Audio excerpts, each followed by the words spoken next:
전능하신 하나님이라는 제목을 가지고 하나님 말씀 나누겠습니다. 여러분, 우리들의 대부분 문제들은 우리가 하나님이 어떤 분이신가를 모를 때 생기는 문제라고 생각이 듭니다. 우리가 하나님의 어떤 분이신가를 모를 때 우리는 문제 가운데 휩싸일 수밖에 없죠. 그리고 하나님이 어떤 분이신지 알면도 불구하고 때때로 그것을 순간적으로 우리에게 망각하고 잊고 살 때가 적지 않게 있다고 생각이 듭니다. 우리가 하나님의 속성과 예수 그리스도라고 하는 그런 타이틀에 지금 시리즈 설교를 접하고 있는데요. 여러분, 우리가 이 시리즈 설교를 지나면서 여러분과 제가 하나님에 대해서 좀 더 알아갔으면 좋겠습니다. 예수님에 대해서 우리가 깊이 이해하고 주님을 따르는 여러분과 제가 되기를 바라요. 우리는 신학적 용어로 omniscient God, 하나님은 전지하신 하나님이라는 말씀을 나눴습니다. 모든 걸 다 알고 계시는 하나님. 그리고 지난주에 omnipresent God, 하나님은 무소부재하신 하나님, 우리 함께 하실 뿐 아니라 어느 곳에든지 주님이 함께 있다, 그 가운데 거하신다라는 말씀을 나눴습니다. 오늘은 omnipotent라고 하는 전능하신 하나님에 대한 말씀을 여러분 나누고자. 하나님은 여러분 전능하신 하나님이세요.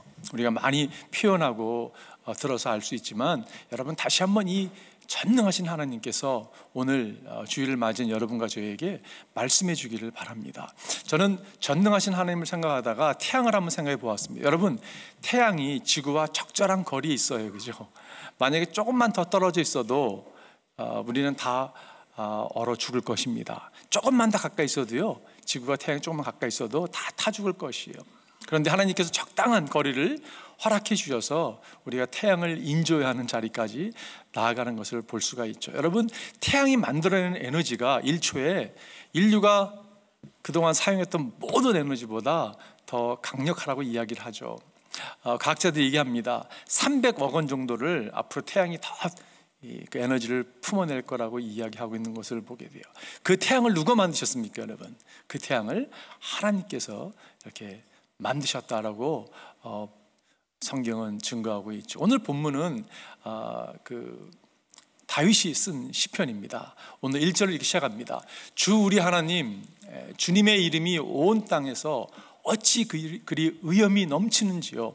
저 하늘 높이까지 주님의 의염이 가득합니다. 오늘 1절과 오늘 시편은 9절까지 되어 있는데 1절과 9절이 동일한 표현을 하고 있습니다. 주 우리 하나님, 주님의 이름이 온 땅에 어찌 그리 의염이 넘치는지로 시작해서 주 우리 하나님, 주님의 이름이 온 땅에 어찌 그리 의염이 넘치는지로 끝나는 것을 보게 돼요. 여러분, 하나님은 그런 분이십니다. 처음이고 마지막 되시고 모든 걸 이렇게 주관하고 계시는 분이 하나님인 것을 알 수가 있어요. 오늘 시편 기자가 주 우리 하나님이라고 얘기하고 있습니다. 그래서 주 우리, 영어로 Oh Lord, our God. 여러분, 이 뜻은 스스로 계시는 분인 여호와 하나님을 칭하는 모습이에요. 하나님은 그런 분이시죠. 스스로 계시는 분이시고, 그분은 통치자시고 창조자시고 모든 걸 다스리는 분이세요. 그분은 여러분 영어 표현대로 주인이십니다. 주인이 돼서 모든 걸 주관하시는 분이세요. 여러분, 다윗은 그 하나님을 발견하게 되었습니다. 그래서 그가 고백하고 있는 거예요. 주 우리 하나님, 주님의 이름이 온 땅에 어찌 그리 의염이 넘치는지요. 저 하늘 높이까지 주님의 의염이 가득 찹니다. 이렇게 찬양하고 있는 것을 보게 돼요. 주님의 영광과 의염이 온 땅에 가득 찹니다. 저는 기도하기를 여러분과 제가 다윗처럼 이렇게 고백했으면 좋겠어요.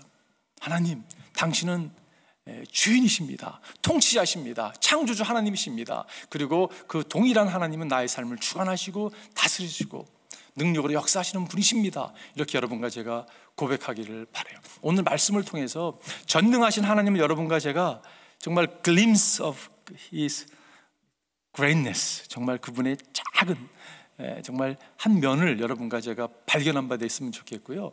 그 능력이 우리 가운데 어떻게 역사하시는 것을 여러분과 제가 좀 경험했으면 좋겠습니다. 세 포인트를 나누기 원하는 첫 번째는요, 전능하신 하나님과 그분의 증거들.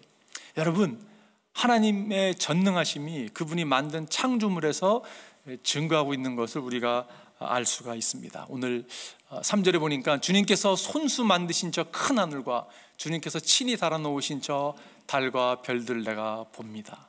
다윗이 봤어요, 그죠? 주님께서 손수 만드신, 한국말은 손수 만드신이라고 표현하고 있지만 영어 성경에 보니까 the work of your fingers, 주님의 손가락으로 이렇게 만드신, 주님께서 여러분 우주를 뭐로 만드셨습니까? 손가락으로 만드셨다고 시편 기자가 표현하고 있어요. 하나님께서 말씀하심으로, 말씀으로 여러분 Let there be stars, 그러니까 스타가 쫙 우주가 펼쳐진 거 아니에요, 그죠? 그것을요 다윗은 주님께 손가락으로 만드셨다. 아마 손가락도 깨끼 손가락이라 합니까, 여러분? 새끼 손가락으로 탁 했더니 우주가 펼쳐졌습니다. 여러분, 우리가 살고 있는 우주를 한번 상상해 보십시오. 은하수라고 하고 있는 이 밀키웨이는 여러분 얼마나 별들이 많이 있습니까? 뭐 2천에서, 작게는 2천에서 4천억 개의 별들이 이렇게 있습니다. 태양 중심으로 여러분 우리가 지금 속해 있는, 이 지구가 속해 있는 은하수가 그런 곳이죠. 그런데 여러분 그렇게 은하계라고 하는 그런 것이 밀키웨이 외에 얼마나 더 많이 있습니까? 그 나사에서 발명한 그 허블 망원경을 통해서 보니까요 100 빌리언 은하계가 있는 곳이에요. 한 은하계에 수천억 개의 별이 있는데 그게 100 빌리언스가 있는 것입니다. 근데 이 망원경도 더 개발되잖아요, 그죠? 그래가지고 이게 조금 더 어드밴스된 것이 나왔는데 발견한 바 된 것이 200 빌리언이 있는 것을 발견하게 됐어요. 지금 제가 말씀드리는 것은 별이 아니라 은하계입니다. 여러분, 그것을 하나님께서 만드셨다고 성경은 증거하고 있는 거예요. 뭐로 만드셨어요? 손가락으로 만드셨다고. 하나님이 만드신 것들은요 하나님을 여러분 찬양하고 있는 거 아세요? 시편 119편 1절에 보니까 하늘은 하나님의 영광을 드러내고 창공은 그의 솜씨를 알려준다. 낮은 낮에게 말씀을 전해주고 밤은 밤에게 지식을 알려준다. 알려주고 증거하고 여러분 하나님을 영화롭게 하고 높이고 있는 것을 볼 수가 있어요. 하나님의 창조물은 그렇게 하고 있는데 우리는 어떠한가라는 생각을 하게 됩니다. 하나님 인정하지 않을 뿐더러 여러분 하나님을 대적하고 부인하는 모습이 우리 가운데 있는 것을 보게 돼요. 하나님의 흔적이, 손길이 그 이름을 찬양하고 있는데 그걸 찬양하지 못하고 있다면, 알아보지 못하고 있다면 여러분 그것처럼 불행한 것이 없다고 생각이 들어요. 이 디자인이 있다는 이야기는 디자이너가 있다는 이야기죠. 하나님이 그거를 말씀으로 창조하셨습니다. 여러분 그 너무 광대하니까 이렇게 이걸 잘 이해하기가 좀 어려울 수도 있을 것 같아요, 그죠? 하나님 너무 크시니까 이런 생각을 해보았습니다. 코끼리가 있는데 개미가 코끼리 앞에 딱 쓴 거예요. 근데 코끼리를 이해가 안 되는 거예요. 너무 크니까. 그래서 코끼리가 하루는 마음을 먹고 내가 개미가 되리라 해서 개미의 몸을 가지고 만약에 다가왔다면 이해하기 훨씬 쉬울 거라는 생각을 갖게 됩니다. 여러분 그 전능하신 하나님께서 우리로 하여금 좀 쉽게 다가오도록 하기 위해서 아기의 모습을 가지고 이 땅에 태어나셨습니다. 예수님이 우리 가운데 찾아와 주셨잖아요, 그죠? 예수님이 찾아와 주셨어요. 예수님께서 이렇게 첫 번째 예수님의 기적이 어떤 기적이었습니까? 가나 오는 잔치에서 물을 변화시켜서 포도주로 만들게 했죠. 여러분 그런 사람 보셨어요? 능력을 이렇게 보이셨어요, 그죠? 예수님께서 이렇게 나무에게 명했더니 나무가 말라버렸습니다. 막 바람이 불고 풍랑이 있는데 바다를 향해서 쉬 그랬더니요 갑자기 잠잠해졌어요. 눈먼 자를 눈을 뜨게 하고 벙어리를 듣게 하시고 말하게 하시고 귀신 들린 자를 자유케 하시고 여러분 그러한 어떠한 기적들을 보여주셔서 하나님의 능력이 나타난 바 된 거 아니에요, 그죠? 당신께서 죽으셨습니다. 그리고 당신을 부활시키셨어요. 그렇게 주님께서 이렇게 당신의 능력을 보여주셨습니다. 여러분 제가 질문해 볼게요. 너무 중요한 질문인데 여러분 전능하신 하나님을 믿으십니까? 여러분 답을 하셨어요, 그죠? 근데 이거보다 더 중요한 질문이 있습니다. 여러분 그 전능하신 하나님을 여러분은 어떻게 대하십니까? 너무 도전적인 질문이라고 생각이 들어요. 우리는요 하나님을 어떻게 대하냐면 때로는 나의 욕구를 채우기 위해서 그분을 이렇게 끌어다가 어시스턴트로 이렇게 사용하고자 하는 모습이 있어요. 여러분, 그것은요, 하나님을 전능하신 하나님으로 이해하지 못하는 모습입니다. 하나님이 전능하신 하나님을 우리가 믿고 바로 이해한다면 그럴 수가 없죠. 그분이 나의 삶에, 나의 사업에, 나의 일에 어느 정도 컨설테이션을 줄 수 있는 그냥 컨설턴트로 여기고자 하는 그런 생각이 우리 가운데 있을 수가 있다는 것이, 여러분, 그럴 수 없는 거죠. 이게 적당한 예인지는 모르겠지만, 여러분 떡볶이 좋아하시는 분 계시죠? 혹시 떡볶이 드실 때 떡볶이 위에다 치즈 뿌려 드시는 분 계세요? 안 드세요? 치즈를 뿌려 드시는 분들은 굉장히 좋아하시는 분들이 계세요. 떡볶이에 치즈를 뿌려 먹는 것을, 여러분, 하나님을, 적당한 표현인지 모르겠지만 떡볶이 위에다 치즈 정도만 생각하는, 나의 삶에 그냥 조미료가 좀 필요해, 그래서 끌어다가 쓰는, 여러분, 그런 하나님으로 여긴다면 하나님을 너무 모르는 거죠. 여러분, 하나님은 그런 분이 아니라는 것을 우리 마음 가운데 여러분과 제가 새기길 바라요. 제가 두 번째 포인트 나누고 싶은 것은 전능하신 하나님과 우리의 연약함입니다. 여러분, 그분은 전능하신 분이세요. 우주를 창조하신 분이십니다. 근데 우리는 어떻습니까? 우리는 너무 연약해요, 그죠? 오늘 4절에 보니까 사람이 무엇이기에 주님께서 이렇게까지 생각하여 주시며 사람의 아들이 무엇이기에 주님께서 이렇게 돌보아 주십니까? 다윗이 하루 저녁 밤에 별을 바라보면서 그 마음 가운데, 와, 하나님이 이 모든 걸 다 창조하셨다고? 와, He is amazing God, He is all powerful God, 이렇게 아마 노래했을 것이에요. 그런데 갑자기 하나님을 바라보다가 미천한 자신을 이렇게 발견한 바 되었을 것입니다.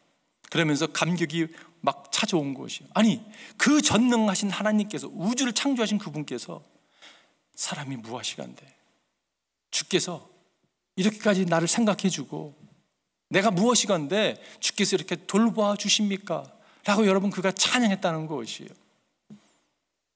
여기서 돌보아 주십니까? 라는 표현이 킹제임스 버전은요, 비짓이라는 단어를 사용합니다. 당신께서 나를 방문하셨습니다. 여러분, 히브리 언어에 방문이라는 걸 찾아보게 되면 이런 뜻이 있습니다. 관심이 있어서 나가서 찾다. 하나님이 관심을 가지고 그분이 생각하시고 나아가서 찾으신 것이에요. 여러분, 예수님께서 인간의 몸을 입고 오신 이유가 여기 있습니다. 관심을 가지고 우리를 찾아와 주신 예수님. 아니, 우리가 무엇이간데. 말씀을 준비하면서 그 고백이라는 복음성가가 생각이 났어요. 그 복음이라는 그 복음성가의 가사에 이렇죠. 어느 날 다가온 당신의 이름을 부를 수 없었어요. 뜨거운 사랑을 느꼈지만 부를 수 없었어요. 그게 시작되다가 나중에 오늘도 찾아온 당신의 이름을 불러봅니다. 부를수록 다정한 당신 모습 가만히 안아봅니다. 제가 여러분 노래를 부르는 이유가 있습니다. 소목쌤이 저보고 늘 프레시를 줘요. 노래 부르라고. 노래 부를 때 밑에서 이렇게 하고 계세요. 그래서 제가 오늘 부른 거예요. 일부에 안 불렀다가 오늘 또 한마디 들었습니다. 여러분, 주님이 우리를 찾아오시는 분이세요. 그 익숙하지 않았던 그분이 찾아온 주님을 바라보다가 이분이 하나님이시구나, 전능한 주님이구나를 깨닫고 그분의 사랑 가운데 나아가는 것을 보게 돼요. 여러분, 왜 하나님이 우리를 찾아오십니까? 우리가 지쳐 있거든요. 낙심되어 있거든요. 우리가 좌절 가운데 빠져 있거든요. 주님이 찾아오신 이유는요, 당신의 능력을 우리로 하여금 쉐어하기 원하시기 때문에 찾아오시는 거예요. 하나님은 전능하신 하나님이시잖아요, 그죠? 능력이 많으신 분인데 우리 연약한 우리에게 그 능력을 나눠주기 위해서 찾아오시는 분이 하나님이라는 것이에요. 다시 말해서 여러분과 제가 그분의 능력으로 살기를 주님이 원하신다는 말이 될 수 있는 거죠. 사도 바울이 기도 제목 가운데, 에베소서를 향한 기도 제목 가운데 이렇게 말합니다. 또한 믿는 사람들은 우리에게 강한 힘으로 활동하시는 하나님의 능력이 얼마나 엄청나게 큰지를 여러분이 알기 바랍니다. 여러분이 정말 알기 원합니다. 알기를 원합니다라고 고백하고 있는 거예요. 그죠? 뭘 알기 원한다고요? 하나님의 능력이 얼마나 여러분 가운데 역사할까? 지금 일하고 계신 하나님의 능력이 얼마나 큰지를 여러분이 알기를 원합니다라고 말씀하고 있어요. 여러분, 우리를 포함해서 얼마나 사람들이 이렇게 힘없게 살아가는지 모르겠어요. 피해의식 가운데 살아가는 사람을 많이 보게 됩니다. 환경의 피해, 무슨 사람들로 얻은 피해의식 가운데, 건강의 피해의식 가운데 여러 모습으로 살아가는 우리에게 주님께서 뭐라고 말씀하시냐면, 내가 너에게 능력을 제공해 주겠노라라고 이렇게 주님이 말씀하고 있는 것을 보게 돼요. 오늘 본문 2절에 보게 되면 어린아이와 젖먹이들까지도 그 입술로 주님의 의엄을 찬양합니다. 주님께서는 원수와 복수하는 무리를 꺾으시고 주님께 맞서는 자들을 막아낼 튼튼한 요새를 세웠습니다. 여러분, 어린아이와 젖먹이의 입술을 사용해서 주님께서 의엄을 찬양한다고 말씀하고 있어요. 어린아이가 무슨 힘이 있습니까, 여러분? 그죠? 근데 그들의 입술을 사용한다고 그들의 입술을 통해서 무슨 이야기를 하고 있습니까? 하나님의 위대하심을 노래하고 있는 거거든요. 우리는 연약하지만 하나님은 위대하십니다. 신앙 고백하고 있는 거잖아요. 그죠? 그 고백은요, 원수와 복수하는 무리를 꺾으신다고 말씀하고 있어요. 하나님이 악을 다스리는 방법이 이렇게 다스리시는 분이십니다. 어린아이와 젖먹이같이 연약한 자, 그러나 주를 인정하는 자를 통해서 악을 꺾으시는 분이세요. 원수와 복수하는 무리가 누구입니까? 하나님의 창조의 능력을 보고서도 하나님을 대적하는 자들입니다. 하나님이 없다고 이야기하는 자들입니다. 자기 잘난 맛에 사는 사람들이에요. 내가 내 힘을, 내 팔뚝을 믿고 살아가는 사람이야 라고 이야기하는 사람, 교만한 자를 어떻게 다스리신다고요? 어린아이와 젖먹이의 입술을 통해서 다스리는 것이요. 하나님은 그러신 분이십니다. 연약한 우리를 통해서 하나님의 능력을 나타내기 원하시는 분이세요. 이 고백이 여러분 떠오르게 하는 성경 구절이 저는 고린도전서의 말씀이라고 생각이 들어요. 그런데 하나님께서는 지혜 있는 자들을 부끄럽게 하시려고 세상의 어리석은 것들을 택하시며 강한 것들을 부끄럽게 하시려고 세상의 약한 것들을 택하셨습니다. 하나님께서는 세상에서 비천한 것들과 멸시받는 것들을 택하셨으니 곧 잘났다고 하는 것들을 없애시려고 아무것도 아닌 것을 택하셨습니다. 여러분, 하나님이 일하시는 방법이 이런 거거든요. 연약한 자, 그러나 주를 인정하고 겸손히 주님께 나아가는 자들을 하나님이 사용하셔서 하나님 일들을 행하시는 것을 보게 돼요. 여러분, 연약하세요? 질문해 볼게요. 여러분, 연약하십니까? 여러분, 흠이 있으세요? 결함이 있는 분 계세요? 그렇다면 여러분 기대하십시오. 왜냐, 하나님이 여러분과 저를 통해서 연약하고 흠이 있고 결함이 있는 사람을 통해 하나님이 일하시는 분이시기 때문에 그래요. 내가 그릇인데 질그릇 같은 내 인생에 막 금이 다 가 있는 거예요. 그래서 물을 넣으면 다 새버립니다. 구멍이 나 있습니다. 근데 여러분 그거 아세요? 질그릇 같은 우리의 보배 대신 예수님이 그 안에 거하시니까요, 그분의 빛이 그 금을 통해서 그 구멍난 사이를 통해서 영광이 드러나는 거거든요. 하나님이 그렇게 일하시는 분이세요. 그래서 여러분 좌절하지 마십시오. 신앙은 나를 보고 가는 게 아니에요. 내 팔뚝 굴다를 자랑하는, 여러분 신앙이 아닙니다. 그건 잘난 척하는 사람들이에요. 나는 연약하지만 내가 당신을 믿습니다. 완벽한 삶을 사셨던 주님을 내가 믿고 따릅니다라고 고백할 때 여러분을 저를 통해서 하나님 능력이 나타난다는 것이에요. 마지막 세 번째는 전능하신 하나님과 우리의 역할입니다. 그분의 전능하심, 하나님이 그렇게 전능하신데 우리의 역할이 뭐 필요하겠어라고 생각할지 모르겠어요. 근데 여러분, 하나님은 당신의 능력을 우리에게 의임하시는 분이세요. 우리의 역할이 당연히 있는 것을 보게 되죠.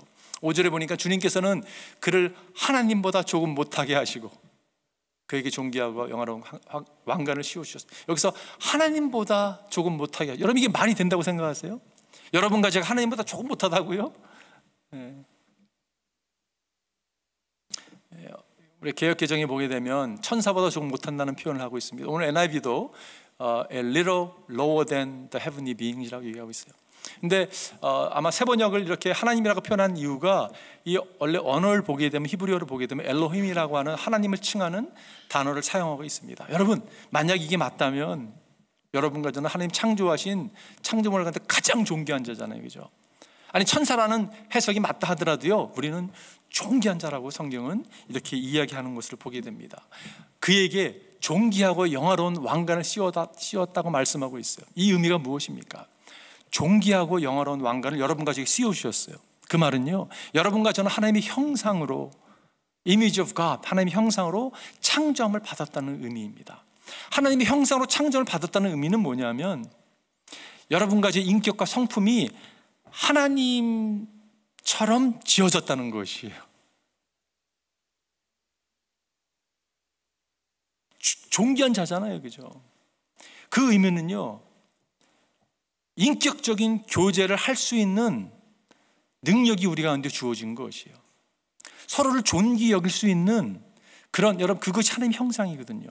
하나님, 성부 하나님, 성령 하나님, 성부 하나님, 성자 하나님, 성령 하나님은 자신이 집중하지 않았습니다. 우리는 늘 우리를 보고 있잖아요, 이렇게, 그죠?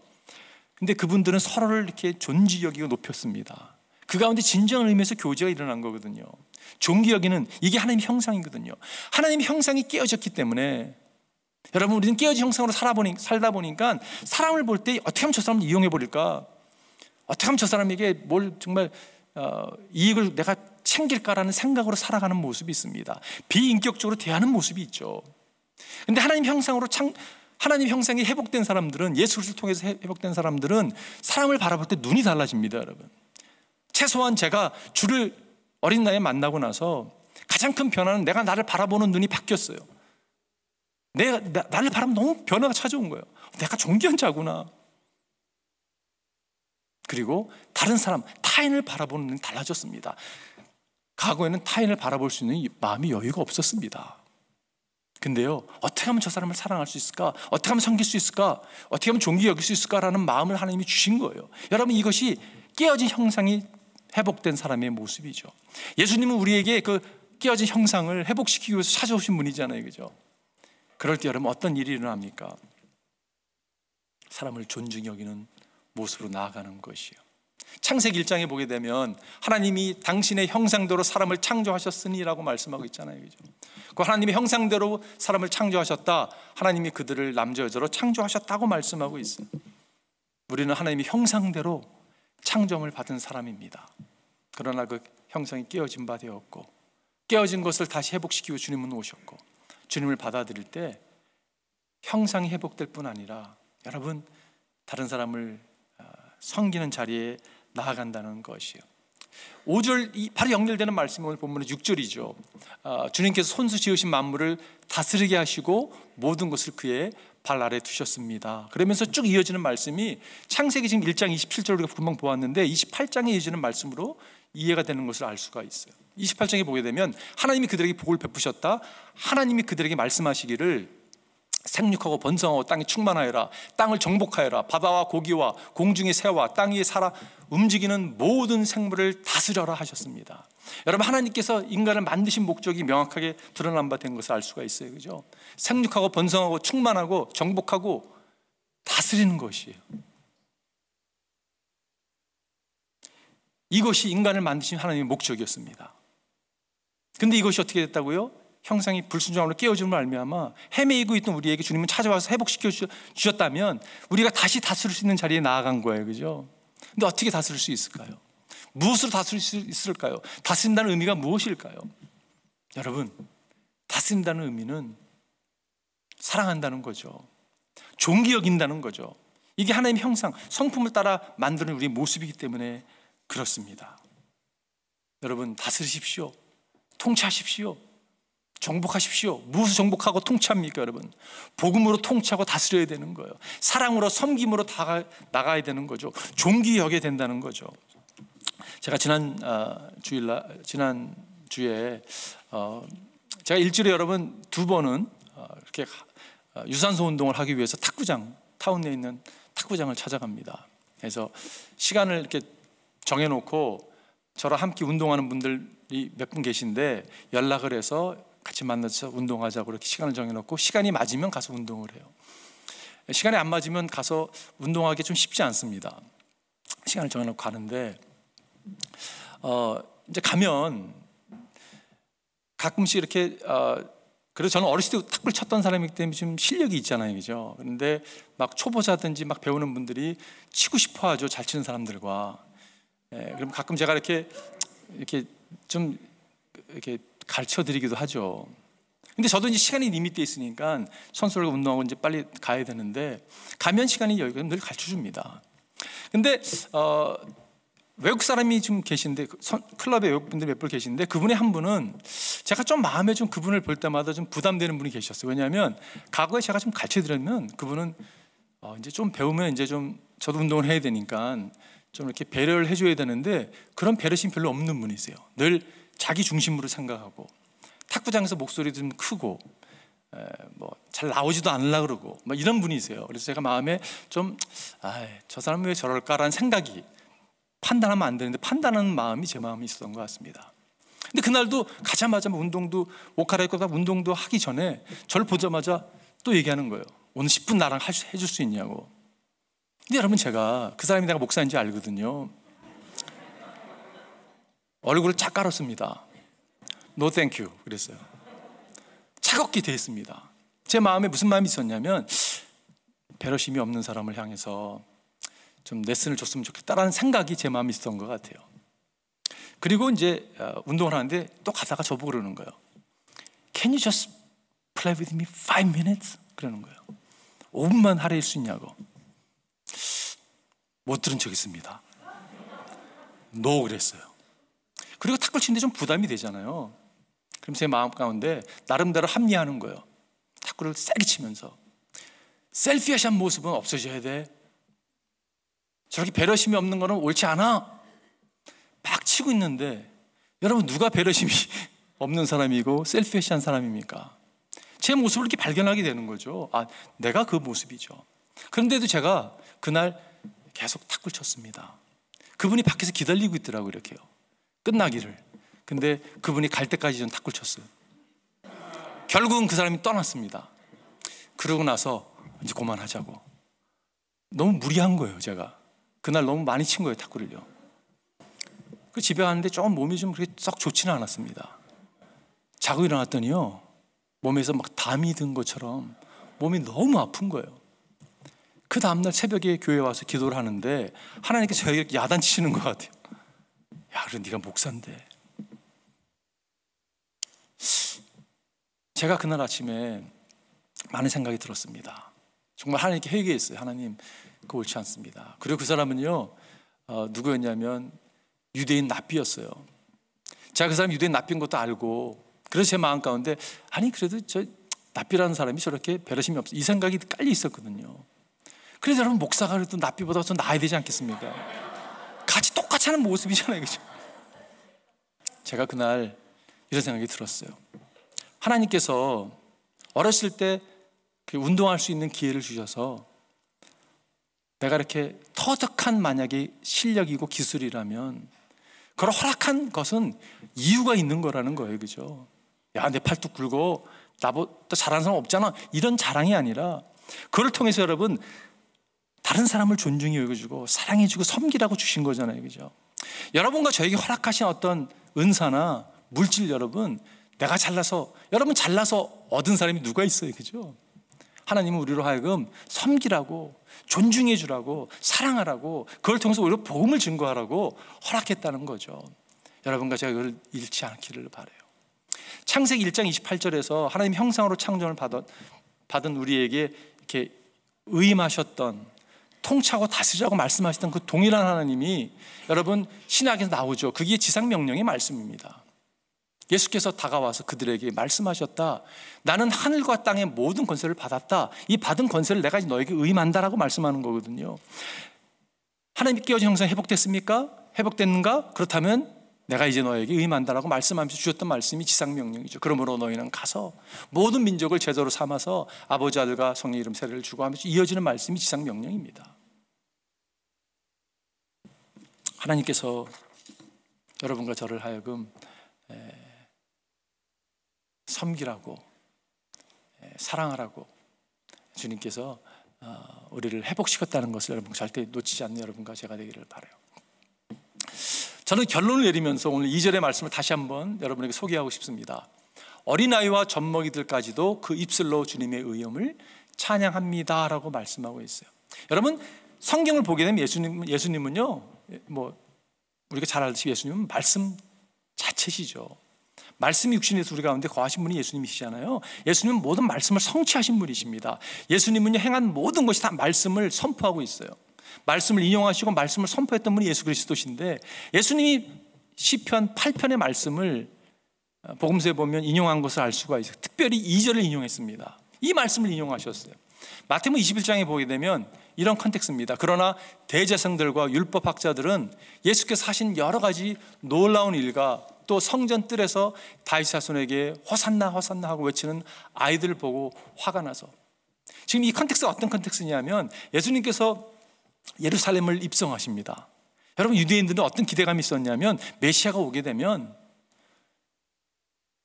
멋진 말을 타고 전말을 타고 캐리스마 듬뿍 담겨서 메시아로 다가올 줄 알았거든요. 근데 그들의 기대에 아주 상반된 그런 모습으로 예수님이 입성하십니다. 예수님은요, 나귀 새끼를 타고 입성하시는 거예요. 여러분, 세상과 너무 다르잖아요. 세상의 어떤 기준, 생각과 너무 다른 거예요. 그런데 그 호산나 외쳤던 사람들이 누구였냐면 어린아이들이 있었습니다. 그 가운데 여러분, 어떻게 보면 가난한 뱅이도 있었고요, 몸이 안진뱅이도 있었을 것이고, 정말 연약한 자들이 있어서 주를 이렇게 환영했을 것입니다. 그거를 이 바리새파 사람들이 못마땅히 여기는 거예요. 그래서 좀 잠잠케 하게 해달라고 이렇게 얘기했을 때 주님께서 하신 말씀이 오늘 시편 2편의 말씀입니다. 당신은 아이들이 무엇라 하는지 듣고 있어? 예수께서 그들에게 말씀하셨다. 그렇다. 주님께서는 어린 아이들과 젖먹이들의 입에서 찬양이 나오게 하셨다 하신 말씀을 너희는 읽어보지 못하였습니까? 라고 주님이 말씀하고 있는 것이. 여러분, 하나님이 어린아이로 오셨습니다. 하나님이요, 어린아이의 몸을 입고 오셨어요.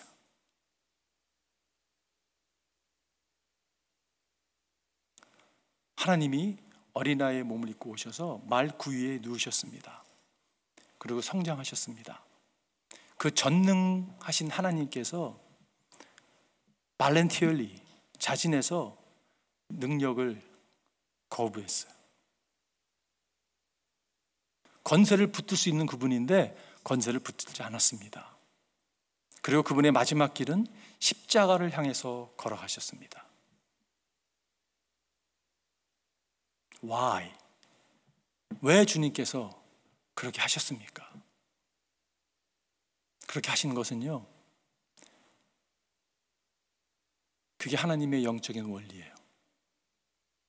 하나님이 그렇게 역사하시는 분이세요. 당신의 능력을 어린아이와 같은, 젖먹이 같은 자들 통해서 드러나시는 분이세요. 왜 주님께서 그렇게 하셨는가? 왜 예수님께 십자가를 지셨는가? 예수님의 마음에 여러분과 저로 가득 차 있었기 때문에 그렇습니다. 예수님의 마음에요, 여러분과 저로 그분의 생각이 여러분과 저로 가득 차 있었어요. 그분의 마음에 여러분과 저로 가득 차 있었고 지금도 가득 차 계십니다. 사람이 무엇이간데 주께서 저를 생각하십니까? 여러분과 제가 무엇이간데 주님이 우리를 돌보고 계십니까? 우리 한번 기도했으면 좋겠어요. 오늘 우리가 기도하면서 주의 음성이 여러분과 저에게 들려지길 바랍니다. 제가 승희 집사한테 부탁했어요. 찬양 이 곡 좀 꼭 불러달라고. 찬양팀 나와서 찬양할 때 여러분 기도해 주세요. 제가 여러분 함께 찬양을 인도하자고 할 때까지 여러분 기도했으면 좋겠습니다. 오늘 한번 눈을 감고 한번 기도하겠습니다.